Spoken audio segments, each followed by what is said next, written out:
ദുരന്തമേഖലയിൽ കൂടുതൽ കാര്യക്ഷമമായ പ്രവർത്തനത്തിന് ഫയർഫോഴ്സിന് ആധുനിക ബോട്ടും കണ്ണൂരിന് ലഭിച്ച ബോട്ടിന്റെ ട്രയൽ റൺ വിജയകരമായി. വളപട്ടണം പുഴയിൽ Kannur fire station officer P V. പൗത്രന്റെ നേതൃത്വത്തിലായിരുന്നു ട്രയൽ റൺ. ജലാശയ അപകടങ്ങളും പ്രകൃതി ദുരന്തങ്ങളും ഉണ്ടാകുമ്പോൾ കാര്യക്ഷമമായി പ്രവർത്തിക്കാൻ ഫയർഫോഴ്സിനെ സജ്ജമാക്കുക എന്ന ലക്ഷ്യത്തോടുകൂടിയാണ് അത്യാധുനികമായ ബോട്ട് ലഭ്യമാക്കിയത്. High density polyethylene plastic ഉപയോഗിച്ചുകൊണ്ടാണ് ബോട്ട് നിർമ്മിച്ചത്. ഫയർഫോഴ്സ് നിലവിൽ കാറ്റ് നിറക്കുന്ന റബ്ബർ ഡിങ്കി ബോട്ടാണ് ഉപയോഗിക്കുന്നത്. കൂർത്ത മരങ്ങൾ, കമ്പികൾ, കല്ലുകൾ എന്നിവയിൽ തട്ടിയാൽ ഇത് എളുപ്പത്തിൽ കേടുവരാറുണ്ട്. ഇത് രക്ഷാപ്രവർത്തനത്തെ ബാധിക്കാറുമുണ്ട്.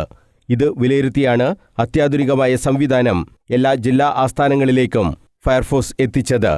കണ്ണൂരിൽ എത്തിയ ബോട്ടിന്റെ ട്രയൽ റൺ വളപട്ടണം പുഴയിൽ നടന്നു.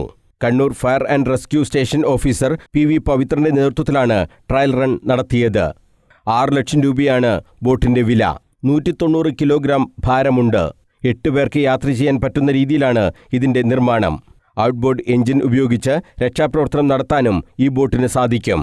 Assistant station officer Jibi Philip, fire and rescue ഓഫീസർമാരായ Vaisakh K. Gopi, C. Vinesh, Vipin Unnikrishnan, K. Rajesh എന്നിവരും ട്രയൽ റണ്ണിൽ പങ്കെടുത്തു. News bureau, Kannur.